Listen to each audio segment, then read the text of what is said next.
വളരെ ചൂടുപിടിച്ചൊരു ലോക്സഭാ തെരഞ്ഞെടുപ്പ് തന്നെയായിരുന്നു ഈ പ്രാവശ്യത്തേത്. തൃശൂരിൽ സുരേഷ് ഗോപി വൻ മാർജിനിലാണ് വിജയിച്ചതും. കഴിഞ്ഞ തവണ മത്സരിക്കാൻ നിന്നപ്പോൾ മുതൽ തൃശൂർ ഞാനിങ്ങെടുക്കുക എന്ന് സുരേഷ് ഗോപി പറഞ്ഞിരുന്നു. അന്ന് തോറ്റപ്പോൾ പലരും ഈ വാചകം വെച്ച് സുരേഷ് ഗോപിയെ കളിയാക്കിയിട്ടുമുണ്ട്. ഇത്തവണ ഈ വാചകങ്ങൾ തന്നെ ബി.ജെ.പി. അനുഭാവികൾ ആഘോഷമാക്കുന്ന കാഴ്ചകളാണ് നമ്മൾ കണ്ടുകൊണ്ടിരിക്കുന്നതും.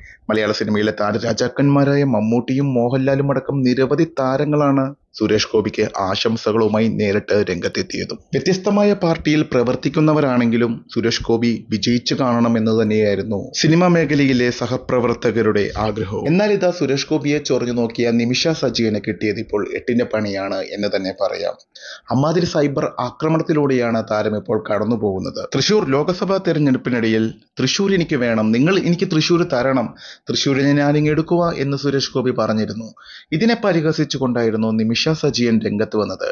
തൃശൂർ ചോദിച്ചിട്ട് നമ്മൾ കൊടുത്തില്ല, ആ നമ്മളോടാണ് ഇന്ത്യ ചോദിക്കുന്നത്, നമ്മൾ കൊടുക്കുവോ കൊടുക്കില്ല എന്നായിരുന്നു നിമിഷ സജീവൻ അന്ന് പറഞ്ഞിരുന്നത്. അതുകൂടാതെ ഇപ്പോഴിതാ മുൻപൊരിക്കൽ നിമിഷ സജീവൻ സർക്കാരിനെ പറ്റിച്ച് കോടികൾ വെട്ടിച്ച വാർത്തയും സോഷ്യൽ മീഡിയയിൽ ചർച്ചയായിക്കൊണ്ടിരിക്കുകയാണ്. നടി നടത്തിയ 1,14,00,000-ലധികം രൂപയുടെ നികുതി തട്ടിപ്പാണ് സംസ്ഥാന GST ഇന്റലിജൻസ് വിഭാഗം കണ്ടെത്തിയിരിക്കുന്നത്.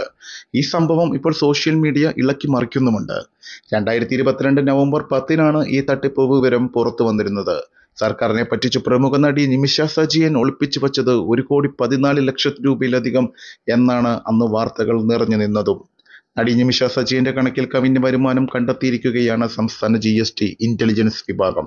സിനിമ അഭിനയത്തിൽ നിന്നാണ് നടിക്ക് ഇത്രയും വരുമാനം ഉണ്ടായതെന്ന് പറയുന്നത്. എന്നാൽ നടിക്ക് മറ്റും സ്വന്തമായി ബിസിനസ്സുകൾ ഉണ്ടെന്നും അതിൽ നിന്നും വരുമാനമുണ്ട് എന്നും പറയപ്പെടും. എന്തു തന്നെയാണെങ്കിലും കടുത്ത സൈബർ ആക്രമണത്താൽ നിമിഷ സജീവൻ ഇപ്പോഴും സോഷ്യൽ മീഡിയ പ്ലാറ്റ്ഫോമിലെ പേജുകളിൽ നിന്ന് കമന്റ് ബോക്സ് ഓൺ ചെയ്തിട്ടില്ല എന്നതാണ് വാസ്തവം. വരും നിമിഷങ്ങളിൽ കൂടുതൽ സിനിമ വിശേഷങ്ങൾ അറിയാം.